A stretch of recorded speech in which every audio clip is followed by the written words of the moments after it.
तो inertial frame को अब हम लोग एक्सप्लेन करना चाहते हैं। डेफिनीशन तो बताया था पिछले क्लास में कि ये वैसा फ्रेम होता है जिसमें न्यूटन फर्स्ट लॉ वैलिड होता है, सही होता है। Newton first law of motion को व्यक्त कैसे करते हैं मैथमेटिकली, वो भी हमने पिछले क्लास में बताया था। और पहला फॉर्म यही लिखे थे कि a equal to 0 if f equal to 0, जिसका मतलब है कि एक्सीलरेशन 0 तभी होता है जब नेट एक्सटर्नल फोर्स 0 होता है। यही फर्स्ट लॉ ऑफ मोशन है। दूसरे रूप में भी बताए थे इसी बात को दूसरे ढंग से कि v equal to constant if f equal to 0, दोनों एक ही बात है। तो Newton first law of motion को आप मैथमेटिकली इस रूप में व्यक्त कर सकते हैं। अब अगर कोई फ्रेम है, मान लो S, और टेस्ट करना है कि यह फ्रेम इनर्शियल फ्रेम है कि नहीं, तो कैसे टेस्ट करेंगे? यही देखना होगा ना कि इस फ्रेम में न्यूटन का पहला नियम सही है कि नहीं, यही तो देखना होगा। अगर सही है तो यह इनर्शियल फ्रेम है, और नहीं सही है तो नॉन इनर्शियल, जो इसके बाद देखें। अब इसी को टेस्ट करने का के लिए हमने यहाँ फिगर में दिखाया है कि B कोई बॉडी है, जैसे यह पेन ही है। अब मान लो कि इस पेन को हमने इस डेस्क पर रख दिया, ऐसे यह पड़ा हुआ है, कोई भी बॉडी है यह m मास का।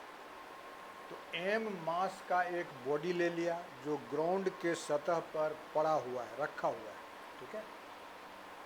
और ये जो फ्रेम हमने माना है S, जिसका कोऑर्डिनेट x, y और z है, ये फ्रेम माना किसको?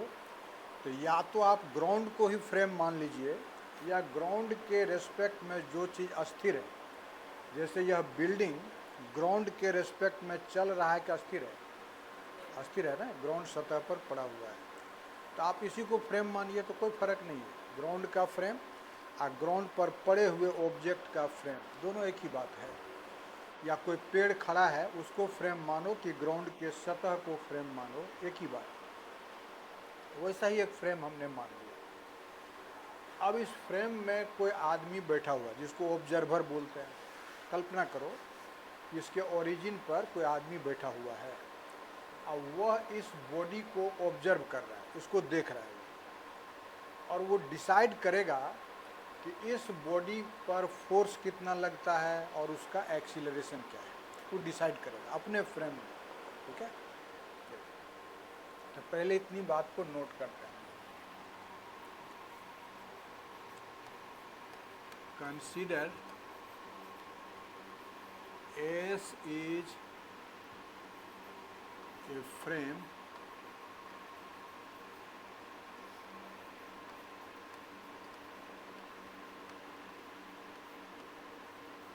associated with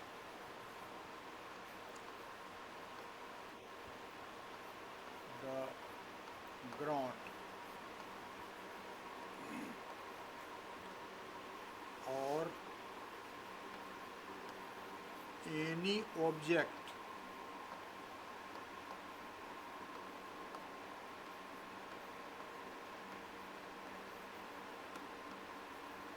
standing on the ground। मान लेते हैं कि S कोई फ्रेम है जो बोलेंगे कि या तो ग्राउंड से अटैच्ड है, मतलब ग्राउंड ही को फ्रेम माना, उससे एसोसिएटेड है, या कोई भी ऑब्जेक्ट जो ग्राउंड के सतह पर अस्थिर है, खड़ा है, उसको फ्रेम माना। जैसे हमने कहा किसी पेड़ को फ्रेम मान लीजिए, किसी बिल्डिंग को फ्रेम मान लीजिए, तो एक ही बात है। नाम रख दिया उसका S, है ना। और फिर एक m मास का बॉडी हमने कंसीडर कर लिया, वह भी ग्राउंड के सतह पर पड़ा हुआ ही है। जैसे आपका यह बैग पड़ा हुआ है ना, इस फ्लोर पर, आप वैसे ही मानिए, ठीक है। B is a body of mass m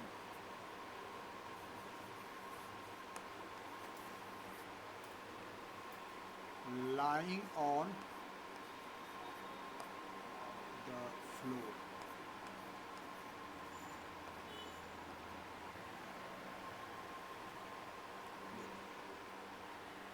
यहाँ एक शब्द का प्रयोग हुआ है लाइंग, जिसका हिंदी होता पड़ा हुआ, रखा हुआ।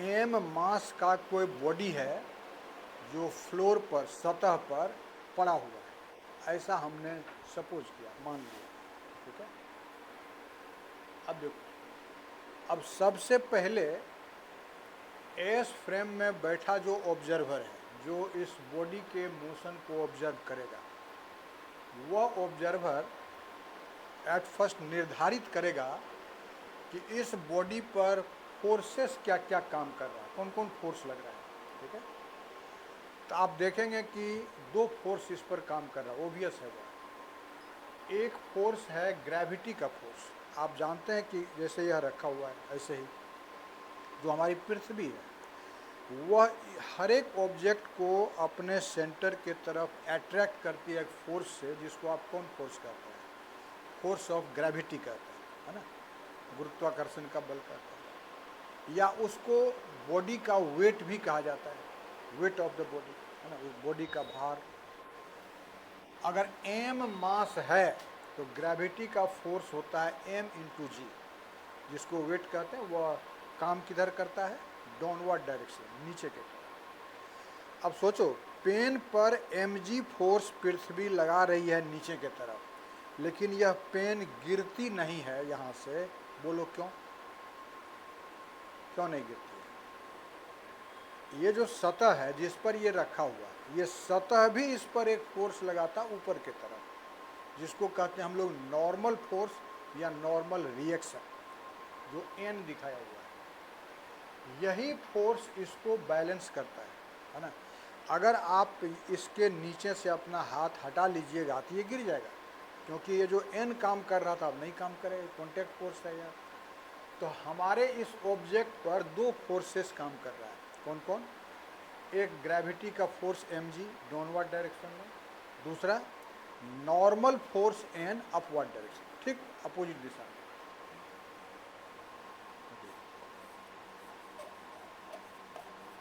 Forces acting on body B,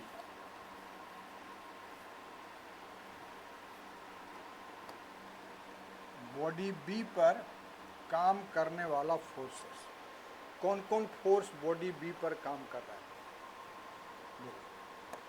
number 1 है mg फोर्स, जिसे हम लोग कहते हैं फोर्स ऑफ ग्रेविटी, और यह फोर्स किस दिशा में काम करता है? डाउनवर्ड। तो एरो हेड से उसका दिशा दिखा गया है कि ये जो mg फोर्स है बॉडी बी पर काम करने वाला, ये डाउनवर्ड डायरेक्शन में काम कर रहा है। ठीक है, दूसरा फोर्स कौन है? दूसरा फोर्स है एन, एन सिंबल से लिखा है, और इसको आप बोलेंगे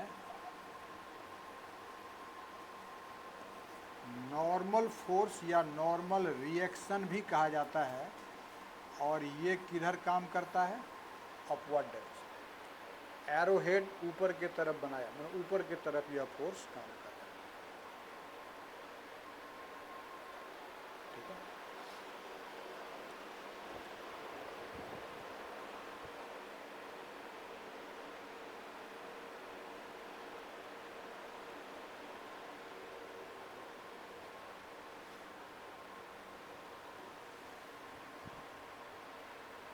ठीक है। तो अब आप देख सकते हैं कि हमारे बॉडी पर दो फोर्सेस काम कर रहा है, एक ग्रेविटी का फोर्स mg डाउनवर्ड दिशा में, और दूसरा नॉर्मल फोर्स एन अपवर्ड दिशा, एक ही ऑब्जेक्ट पर काम कर रहा है। अब देखो, अब इसका फ्री बॉडी डायग्राम केवल यहाँ बना लेते हैं कि ये m मास का ऑब्जेक्ट B है जिस पर mg फोर्स डाउनवर्ड और नॉर्मल फोर्स अपवर्ड काम कर रहा है। पता है? देखो, तो दो फोर्स इस पर है। अगर हम आपसे पूछें कि इस पर टोटल फोर्स कितना काम कर रहा है या रिजल्टेंट फोर्स क्या होगा, है ना, और ख़ास करके रिजल्टेंट फोर्स का मैग्नीट्यूड कितना होगा, परिमाण कितना होगा, ठीक है। देखो, वेक्टर पढ़े होगे 11th में कि अगर दो वेक्टर अपोजिट डायरेक्शन में, विपरीत दिशा में, तो उस समय दो वेक्टर के रिजल्टेंट का जो मैग्नीट्यूड होता है वह कैसे निकालते हैं। तो एक वेक्टर के मैग्नीट्यूड से दूसरे के मैग्नीट्यूड को घटा करके निकालते हैं। खास करके जो बड़ा होता है उसमें से छोटा को घटा देते हैं। जैसे इस पेन पर 10 न्यूटन का फोर्स राइट वार्ड लगेगा और 7 न्यूटन का फोर्स लेफ्ट वार्ड लगेगा। दोनों फोर्स एक ही साथ काम कर रहा है, 10 न्यूटन इधर और 7 न्यूटन इधर। तो रिजल्टेंट फोर्स कितना होगा? 3 न्यूटन होगा। 10 में से 7 को घटाना पड़ेगा। लेकिन अगर 10 न्यूटन का फोर्स राइट वार्ड लगता है और 10 ही न्यूटन का फोर्स लेफ्ट वार्ड लगता है, तब रिजल्टेंट कितना होगा? 0 हो जाएगा, है ना। तो अपोजिट डायरेक्शन में जब वेक्टर होता है तो रिजल्टेंट का मैग्नीट्यूड निकालने का क्या तरीका कि दोनों वेक्टर के मैग्नीट्यूड का डिफरेंस लेते हैं, डिफरेंस, वही मैग्नीट्यूड ऑफ रिजल्टेंट होता है। तो यहाँ तो यह दोनों फोर्स अपोजिट डायरेक्शन में है, एन ऊपर की तरफ और mg नीचे की तरफ।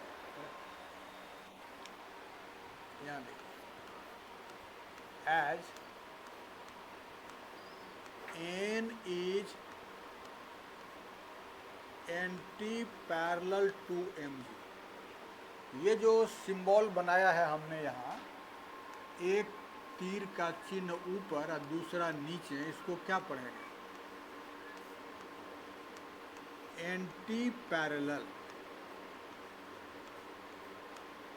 मतलब वो अपोजिट दिशा। तो चूंकि एन mg का एंटी पैरेलल है, अपोजिट दिशा में है, therefore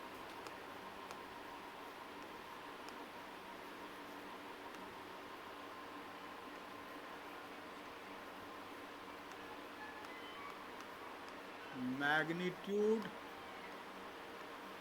of the resultant force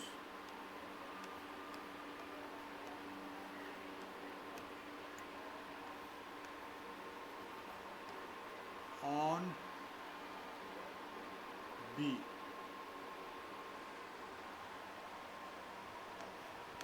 is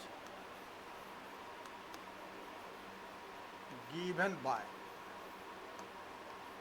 F equal to, अगर मान लिया जाए कि हमारे इस बॉडी पर जो रिजल्टेंट फोर्स है, टोटल फोर्स है,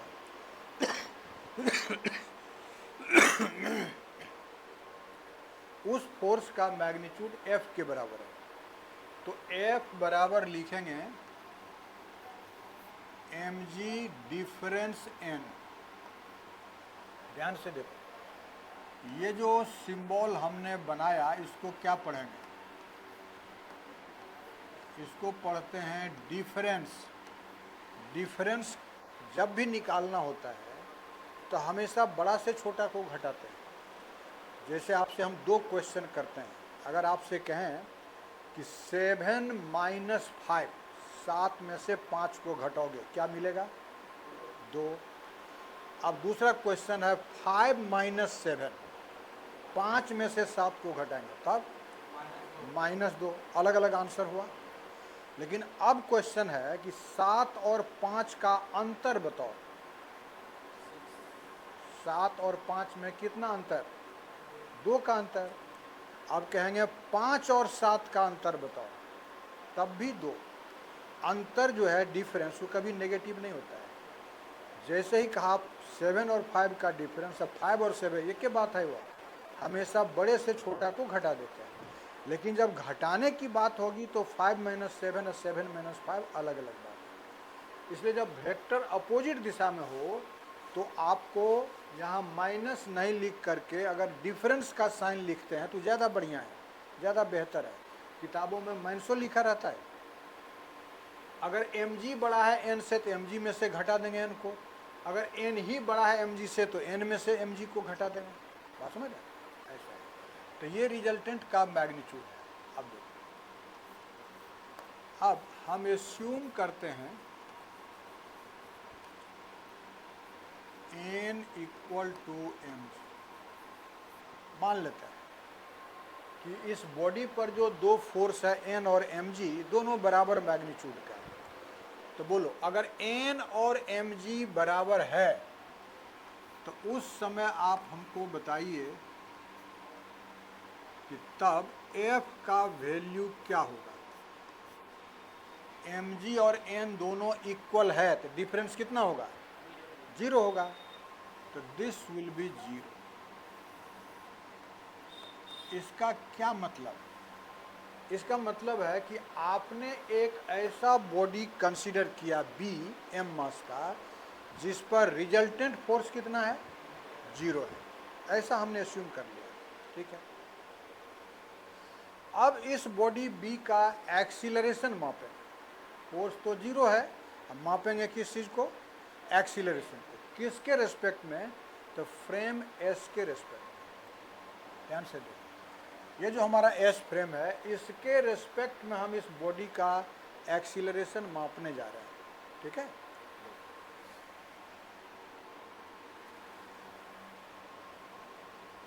now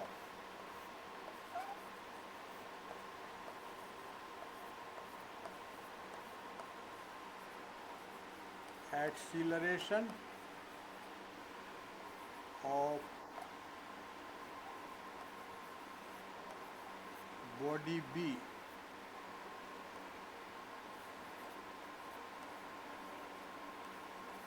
relative to frame S। Frame S के रेस्पेक्ट में बॉडी B का एक्सीलरेशन, ठीक है। देखो, सिंबल में इसको ऐसे लिखते हैं, 11th में पढ़े होंगे, ABS। A जो सिंबल है that is for acceleration, B for body और S फॉर फ्रेम। जैसे तुम वैल्यू बताते हो किसी ऑब्जेक्ट के लिए, किसी क्वांटिटी का, किसी फ्रेम के रेस्पेक्ट में, जो बात है। तो दो जो सबस्क्रिप्ट लिखते हैं रिलेटिव वैल्यू में, उसमें पहला सबस्क्रिप्ट ऑब्जेक्ट के लिए लिखा जाता है और दूसरा फ्रेम के लिए लिखा जाता है। जब हम सिंबल लिखते हैं ABS, इसको पढ़ेंगे कि acceleration of B with respect to S, ऐसे पढ़ना होगा। अगर उल्टा लिखा रहता ASB तो क्या पढ़ा जाता? Acceleration of S with respect to B, ऐसा हो जाता। ये 11th में जो रिलेटिव मोशन पढ़े होगे तो ऐसा सिंबल यूज किया होगा, ABS। अब ABS होता कितना के बराबर है? ये होता है AB minus AS। AB minus AS। जैसे तुम कोई भी क्वांटिटी लिखोगे, मान लो लिखते हो V12, इसका क्या मतलब होता है? V1 माइनस V, इसका मतलब ही तो रिलेटिव वैल्यू का ही मतलब होता है। अगर लिखते हो V21, क्या लिखेंगे इसको? बोलो, V2 माइनस, ऐसा लिखें, ठीक है। तो ABS को लिखा जाएगा AB माइनस AS। लेकिन आपको जानना पड़ेगा, या आप जानते होंगे कि AB जब सिर्फ लिखा, एक ही सबस्क्रिप्ट लिखा, दूसरा तो लिखा नहीं, तो इसका क्या मतलब है? AB का क्या अर्थ हुआ? ABS का अर्थ तो हुआ कि B का एक्सीलरेशन S के रेस्पेक्ट में, ठीक है। अब यहाँ केवल एक ही सबस्क्रिप्ट है B, S आगे नहीं है, AB लिखा हुआ। तो इसका क्या मतलब हुआ? एक्सीलरेशन ऑफ B, इतना ही बोलेंगे। लेकिन सवाल खड़ा होता है कि एक्सीलरेशन हो, वेलोसिटी हो, ये सब तो रिलेटिव है, किसी के रेस्पेक्ट में होता है। तो जब आप कहते हैं एक्सीलरेशन ऑफ बी, तो सवाल खड़ा होता है किसके रेस्पेक्ट में, किससे तुलना किया। तो आंसर है कि जब एक सबस्क्रिप्ट रहे तो अंडरस्टूड होता है कि हम ग्राउंड फ्रेम की बात कर रहे हैं। जब ग्राउंड के रेस्पेक्ट में वैल्यू बताया जाता है तो दूसरा सबस्क्रिप्ट लिखने का प्रावधान नहीं है। आप इसको ऐसा लिख सकते हैं, ए बी का मतलब है A B G, acceleration of body B relative to ground. Equivalent लिखें, मैंने या तो ऐसा लिखो या ऐसा लिखो। तो जब नहीं लिखने से भी काम चलता है तो लोग लिखता नहीं है। ए बी लिखा, अंडरस्टूड है कि हम किससे तुलना कर रहे हैं, ग्राउंड से, फिक्स है, दूसरे से नहीं, है ना। तो this is acceleration of B relative to ground, ground के रेस्पेक्ट में बी का एक्सीलरेशन। और जब ए एस लिखते हो तो उसी आधार पर बताओ इसका क्या मतलब हुआ, यह किसका इक्विवेलेंट होगा, ए एस जी का। इसका अर्थ होगा acceleration of S relative to, होगा कि नहीं, एस फ्रेम का एक्सीलरेशन ग्राउंड के रेस्पेक्ट।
ठीक है,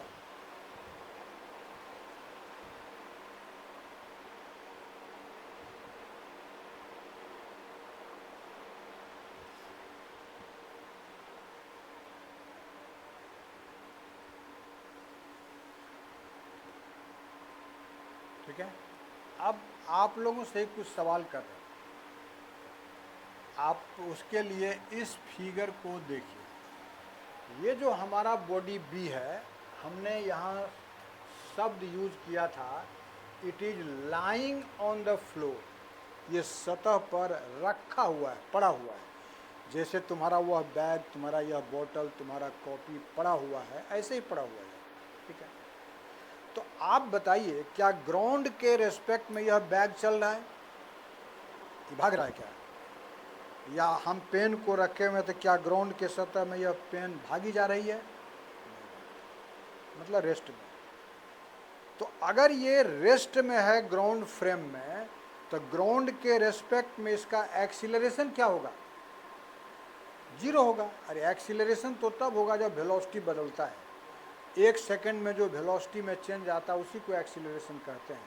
तो ये तो मोशने में नहीं है ग्राउंड के रेस्पेक्ट में, तो एक्सीलरेशन कहाँ से होगा। तो आप जो यहाँ लिखते हैं कि ए बी का मतलब है बी का एक्सीलरेशन और ग्राउंड के रेस्पेक्ट में, ये ना लिखे हो। ए बी का क्या मतलब है, बी का एक्सीलरेशन ग्राउंड के रेस्पेक्ट में। तो आप लोग अब बताइए कि बी का एक्सीलरेशन ग्राउंड के रेस्पेक्ट में है कितना, जीरो के बराबर है ना। तो this is equal to zero, ये जीरो है, ठीक है। फिर दूसरा ए एस, ए एस का क्या मीनिंग बताया, A S G, frame S का एक्सीलरेशन ग्राउंड के रेस्पेक्ट, ठीक है। फ्रेम एस तुम माने किसको थे, किस ऑब्जेक्ट को माना था फ्रेम एस, बोलो। फर्स्ट लाइन में लिखा हुआ है consider a frame S associated with ground, लिखा है कि नहीं लिखा है? ग्राउंडे को फ्रेम माना और उसी का नाम दिया एस, या कोई दूसरा ऑब्जेक्ट जो ग्राउंड पर खड़ा है उसको फ्रेम माना, यही ना कहे थे। तो अब आप बोलिए कि ए एस जी का मतलब है कि ग्राउंड का एक्सीलरेशन ग्राउंडे के रेस्पेक्ट में, एस तो हमारा ग्राउंडे है, नाम दिया है एस, तो जब रिलेटिव वैल्यू स्वयं से तुलना करके निकालेंगे तो हमेशा जीरो होगा। जैसे हम सवाल करेंगे किसी से इसमें बैठे हुए हो कि तुम हमसे उम्र में कितना छोटे हो, तो आंसर आएगा मेरे उम्र से तुम्हारी उम्र को घटा दिया जाएगा। तुमसे हम कितना बड़े हैं, इसका भी आंसर कुछ आएगा, हमारे उम्र से तुम्हारे उम्र को घटा दिया जाएगा। अब दूसरा सवाल ये है कि तुम स्वयं से कितना बड़े हो उम्र में, अपने आप से उम्र में तुम कितने बड़े हो, क्या आंसर होगा? जीरो। तुम अपने आप से उम्र में कितना छोटे हो, जीरो। स्वयं से कोई बड़ा छोटा होता है क्या? स्वयं के तुलना में कोई कभी चलेगा? जैसे हम कहेंगे कि हम अपने रेस्पेक्ट में दौड़ रहे हैं, तो गलत बोल रहे हैं। अपने रेस्पेक्ट में हम हमेशा रेस्ट में रहते हैं, हम स्वयं से तुलना करेंगे तो हमारा हमेशा रेस्ट की अवस्था रहेगा। तो यहाँ तो वही बात है कि एस फ्रेम का एक्सीलरेशन तुम बता रहे हो, और किसके रेस्पेक्ट में बता रहे हो?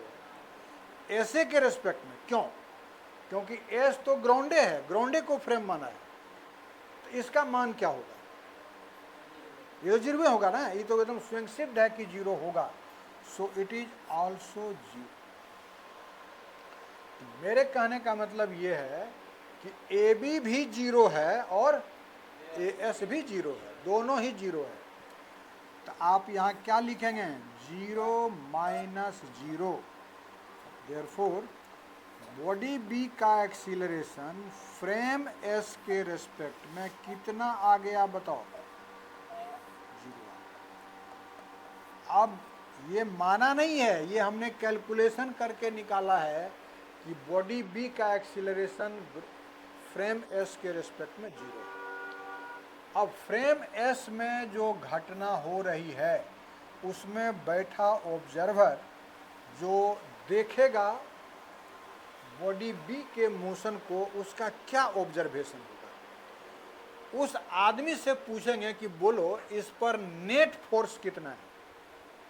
एस फ्रेम के ऑब्जर्वर से सवाल करेंगे कि बॉडी बी पर नेट फोर्स कितना है, क्या जवाब देगा वो? जीरो। लिखा हुआ यहाँ पर, इस पर नेट फोर्स जीरो है। फिर उससे दूसरा सवाल करेंगे कि तुम बताओ कि उस बॉडी का एक्सीलरेशन तुम्हारे फ्रेम के रेस्पेक्ट में क्या है, क्या जवाब देगा वो? तो कहने का मतलब ये है कि फ्रेम एस का ऑब्जर्वर देखेगा एक बॉडी जिस पर नेट फोर्स जीरो है, उसका एक्सीलरेशन भी जीरो है। तो बोलो ये जो कंडीशन लिखा हुआ है ए बराबर zero if F equal to zero, यह कंडीशन फ्रेम एस में सेटिस्फाइड हो रहा है कि नहीं हो रहा है? हो रहा है। और अगर हो रहा है तो इस फ्रेम में बैठे ऑब्जर्वर से सवाल करेंगे कि न्यूटन के गति का पहला नियम तुम्हारे हिसाब से सही है कि गलत? क्या कहेगा वो कहेगा सही। उसका तर्क होगा कि हम देख रहे हैं एक बॉडी जिस पर नेट फोर्स जीरो है, उसका एक्सीलरेशन भी जीरो है। और यही तो फर्स्ट लॉ कहता है कि नेट फोर्स जीरो होने पर एक्सीलरेशन जीरो होना चाहिए। ठीक है, निश्चित रूप से होगा। और ऐसी घटना हम देख रहे हैं कि ऐसा हो रहा है। इसीलिए एस फ्रेम को कौन फ्रेम कहेंगे? Inertial frame. क्योंकि इनर्शियल फ्रेम का परिभाषा है वह फ्रेम जिसमें फर्स्ट लॉ ऑफ मोशन सही होता है। और हम लोग यहाँ देख रहे हैं कि एस फ्रेम में फर्स्ट लॉ ऑफ मोशन सही है ना?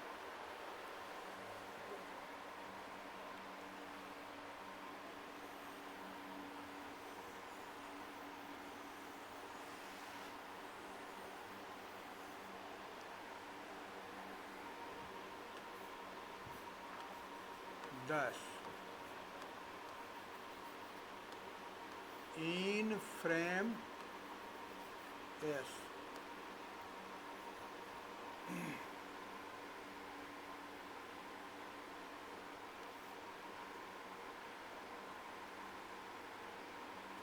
इन फ्रेम एस ए बराबर 0, एक्सीलरेशन 0। बोलो कब? कब 0? When F 0। ये घटना हो रही है, बोलो किस फ्रेम में? एस। और ऐसी घटना होना ही बताता है कि एस फ्रेम में न्यूटन का फर्स्ट लॉ सही है। सो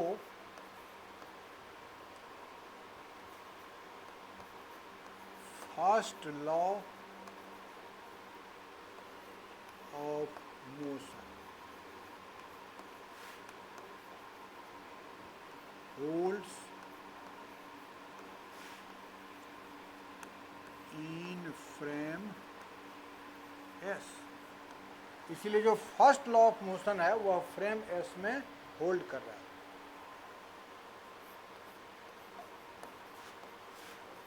Therefore,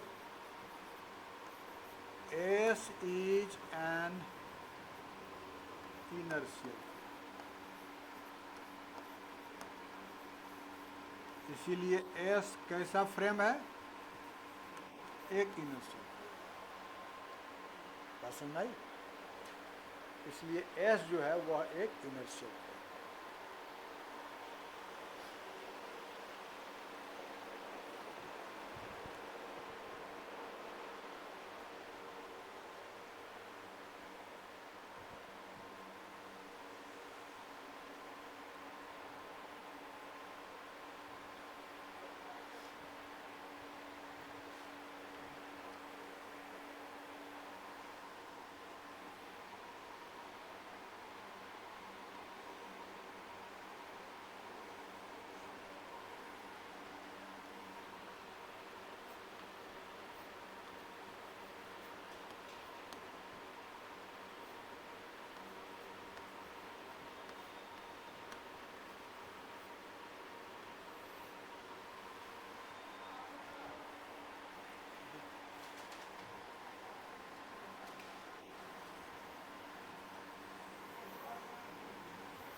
अब देखिए, अब हम लोग पढ़ेंगे non inertial frame.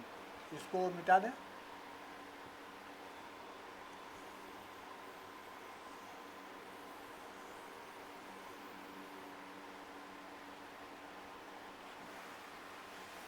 Non inertial क्या बताए थे कि जितना भी कंडीशन तुम बोलते हो इनर्शियल फ्रेम में, उसको उल्टा करके बोल दो तो नॉन इनर्शियल का हो जाएगा।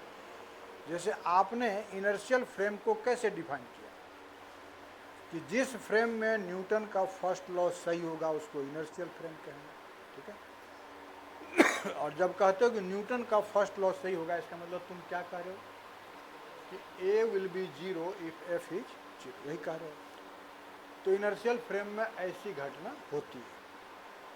अब नॉन इनर्शियल में उल्टा बोलना है कि जिस फ्रेम में Newton first law of motion hold नहीं करेगा, सही नहीं होगा, उसको नॉन इनर्शियल फ्रेम कहना है। तो उसमें कैसी घटना होगी? एफ 0 रहेगा, नेट फोर्स 0 है, लेकिन एक्सीलरेशन 0 नहीं होगा। अगर ऐसा किसी फ्रेम में हो जाए कि एक बॉडी पर नेट फोर्स तो 0 है, लेकिन उसका एक्सीलरेशन उस फ्रेम में 0 नहीं है, तो उस फ्रेम का को ऑब्जर्वर से पूछेंगे, अच्छा भाई बताओ कि क्या न्यूटन का फर्स्ट लॉ सही है? उसका जवाब होगा नो, ये सही नहीं है। क्योंकि वह तर्क देगा कि न्यूटन का फर्स्ट लॉ तो कहता है कि फोर्स 0 होने पर एक्सीलरेशन 0 होना चाहिए, लेकिन हम तो देख रहे हैं कि फोर्स 0 है लेकिन एक्सीलरेशन 0 नहीं है। तो इसका मतलब उस व्यक्ति के हिसाब से या उस फ्रेम के हिसाब से न्यूटन का पहला नियम गलत है, वैसे फ्रेम में वो सही नहीं है। तो जिस फ्रेम में वह सही नहीं होगा वैसे फ्रेम को ही क्या कहते हैं? Non inertial frame. अब इस बात को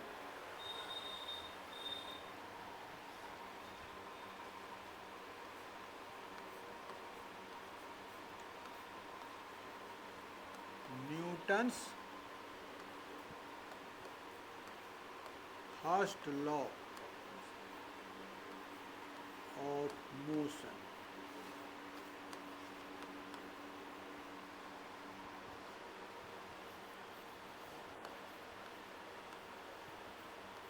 does not hold in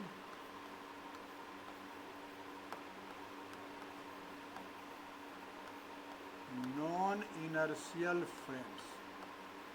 Newton का first law of motion non inertial frame में होल्ड नहीं करता है, मतलब सही नहीं होता है।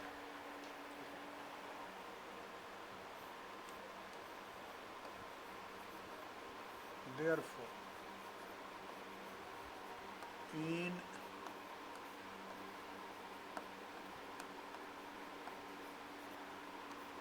non-inertial frames, non-inertial frame में F is equal to 0, but A is not equal to 0। Non inertial frame में ऐसी घटना होगी कि रिजल्टेंट फोर्स के जीरो होने के बावजूद एक्सीलरेशन जीरो नहीं होगा, है ना? और ऐसी घटना अगर हो रही है तो इसका मतलब है कि वह जो फ्रेम है वह नॉन इनर्शियल फ्रेम।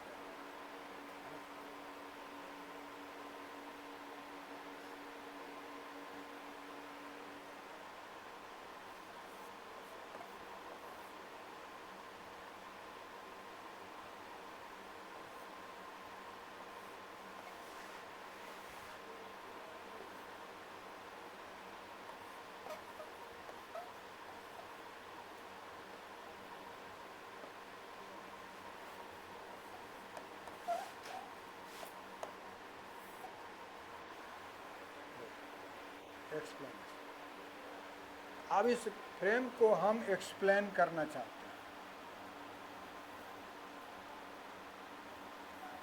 देखो हम उसी फिगर में और कुछ बना रहे हैं। आप भी को भी अगर जगह है वहाँ जहाँ आपने फिगर बनाया है, एक्सिस बड़ा करके बनाए हो तो उसी में बनाओ जहाँ पर पहले बनाए थे, है ना? अलग बनाने का जरूरत नहीं। अगर जगह नहीं छोड़े हो तो अलग बनाना पड़ेगा।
देखो अब हम एक दूसरा फ्रेम मान रहे हैं।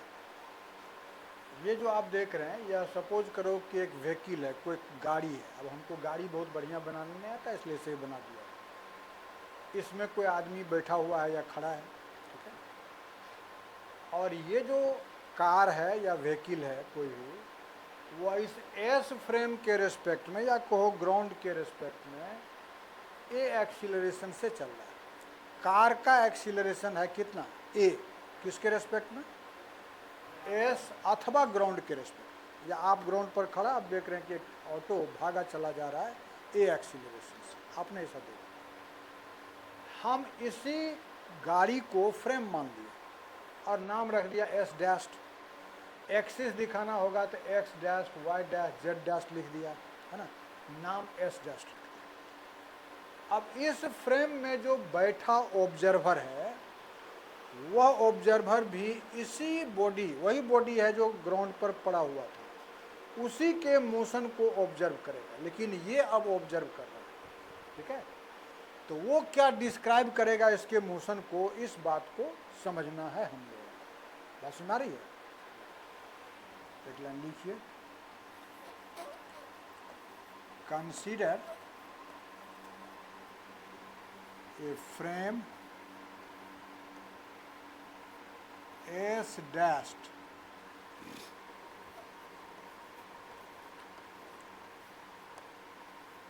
associated with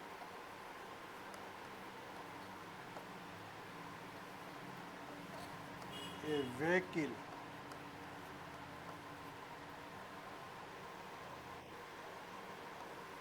moving with acceleration A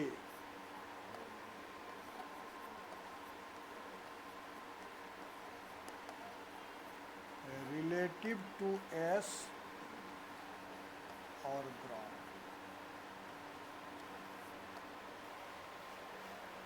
S frame अथवा ग्राउंड के रेस्पेक्ट में मान लिया हमने कि ये जो हमारा व्हीकल है यह चल रहा है किस एक्सीलरेशन से, एक्सीलरेशन ए से, ऐसा हमने सपोज कर लिया, ठीक है, ऐसा मान लिया।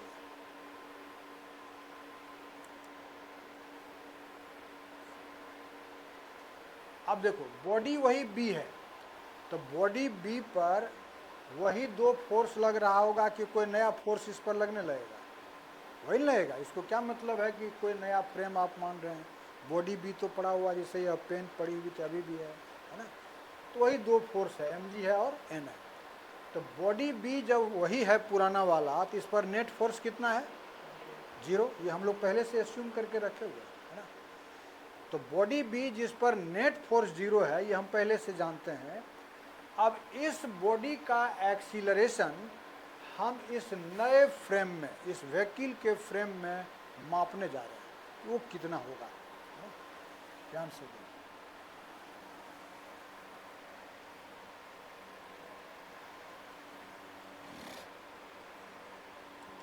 चलिए तब इधर ही करते हैं, इसी पेज में कर लेते हैं।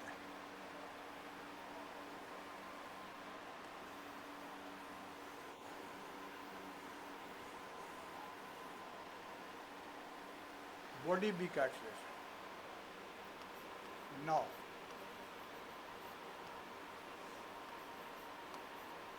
Net force on the body B, body B पर नेट फोर्स F बराबर बोलिए कितना है, 0 है, ये हम पहले जानते हैं, ठीक है।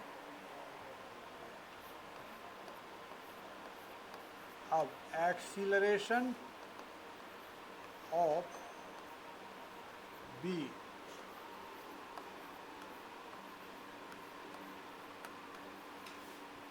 Relative to S dash.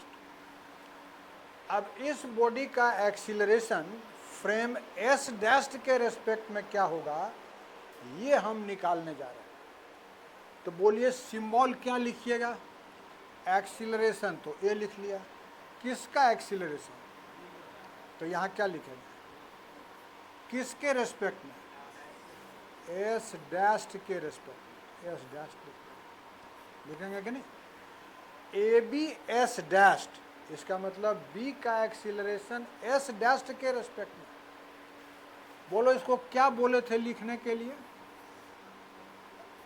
A B minus A S dashed, clear है, A B minus A S dashed, ठीक है, A B minus A S dashed. फिर आप ध्यान से सोचिएगा, आधा चीज तो आप पहले ही देख चुके हैं, अभी जो इनर्शियल को एक्सप्लेन किया था उसमें, यहाँ पर अगर आपसे पूछें कि ए बी का क्या मतलब है,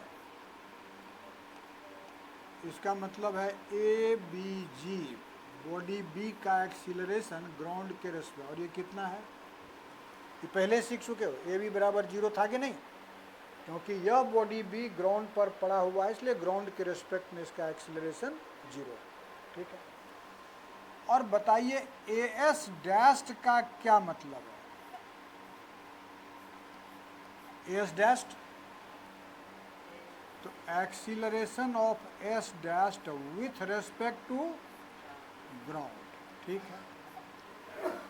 बोलो एस डैश्ड फ्रेम जो कार है या व्हीकल है, इसका एक्सीलरेशन ग्राउंड के रेस्पेक्ट में या फ्रेम एस के रेस्पेक्ट में कितना है, 0 है कि नहीं, क्या है, ए है, इस ये जो ए एस डैश्ड है, एस डैश्ड फ्रेम तो ए एक्सीलरेशन से चल रहा है ग्राउंड के रेस्पेक्ट में, इसीलिए यह 0 नहीं है, बल्कि यह कितना के बराबर है, ए के बराबर, this is equal to A, clear है। अब ये दोनों मान यहां रख देंगे, रखिए, बोलो ए बी कितना 0 और ए एस डैश्ड कितना ए, तो A B S dashed acceleration of body B with respect to frame S dashed कितना के बराबर आया,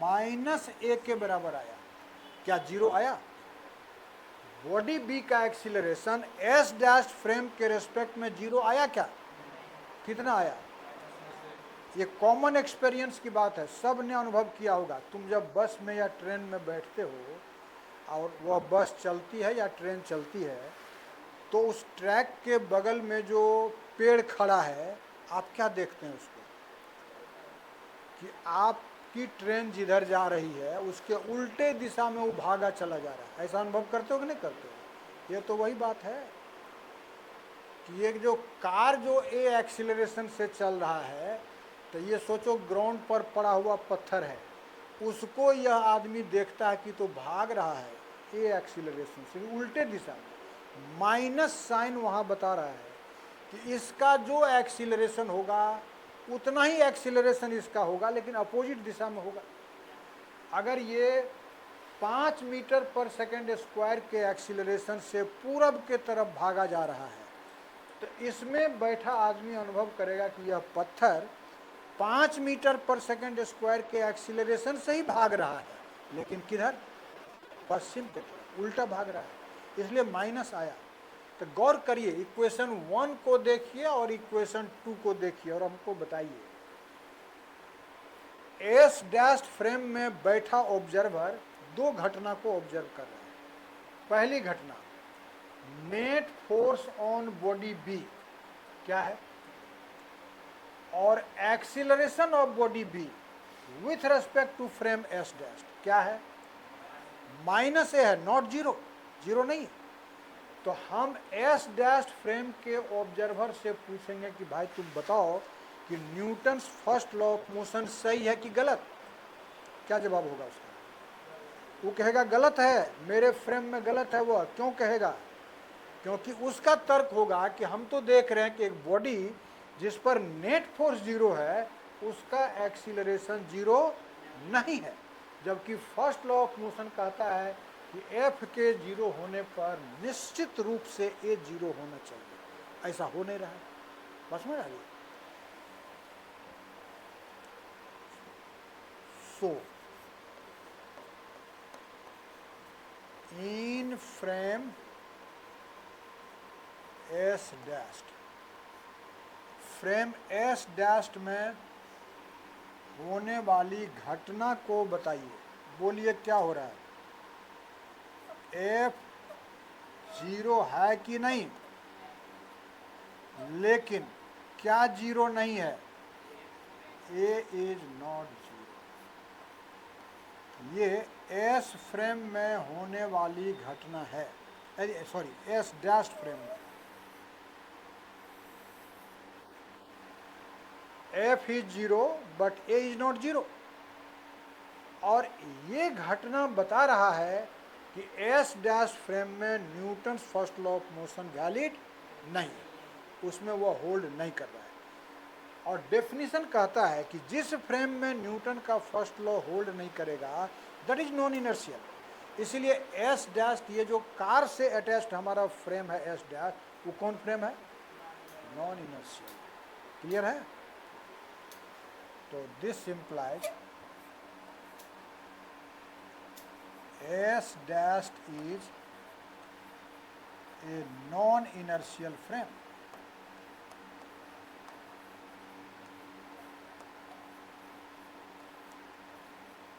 S dash क्या है? Non-inertial.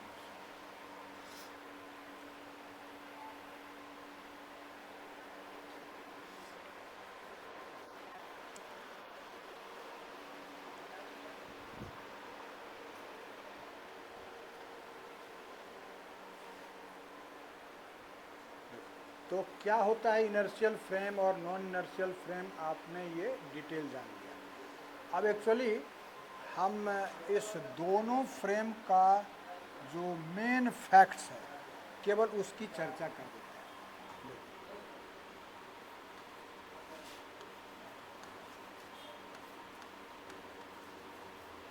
हैं। Inertial frames,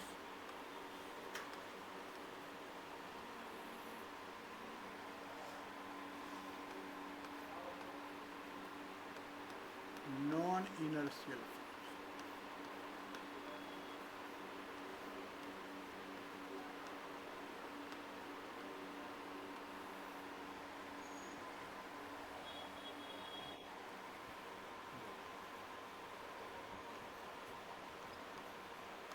first law of motion holds, inertial frame में first law of motion hold करता है।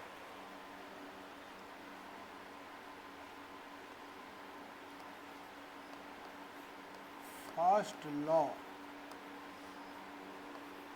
Of motion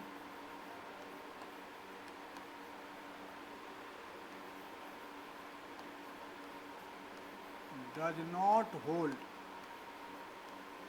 first law of motion hold नहीं करता है।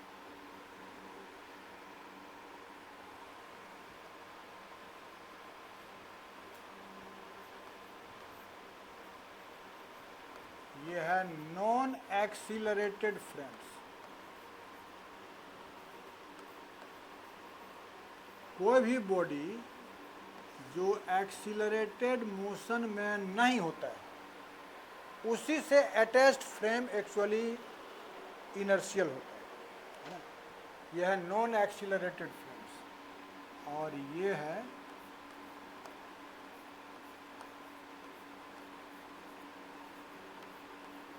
Accelerated frames.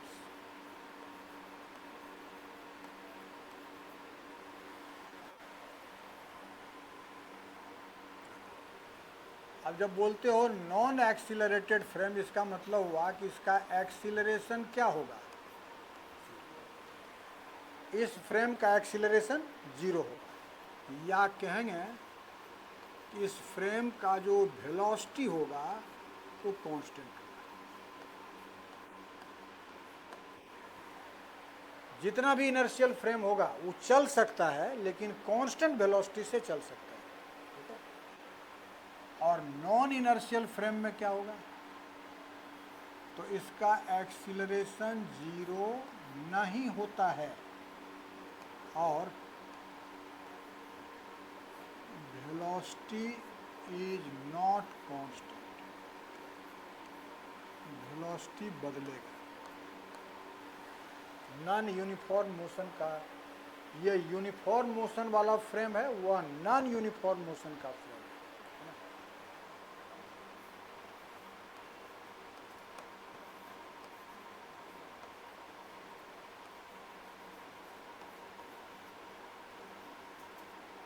यूनिफॉर्म मोशन,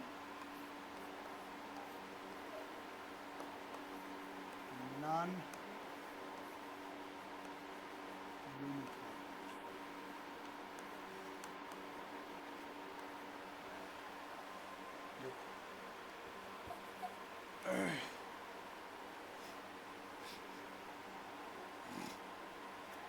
देखिए, अगर इनर्शियल फ्रेम मोशन में है तो इसका मोशन सिर्फ एक तरह का हो सकता है, rectilinear motion.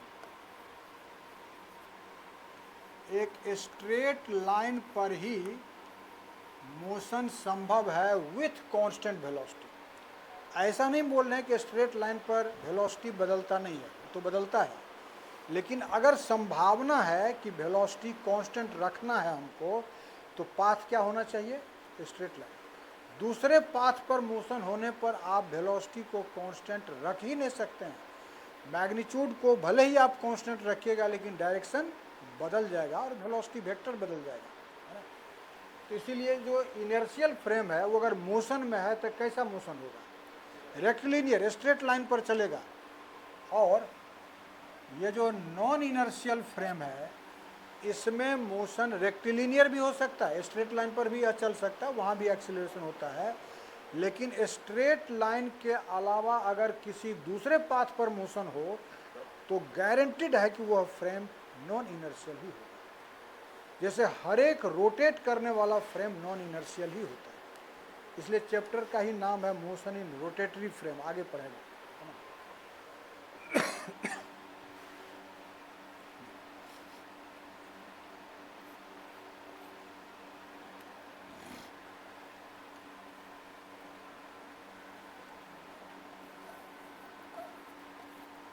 Rectilinear and non rectilinear.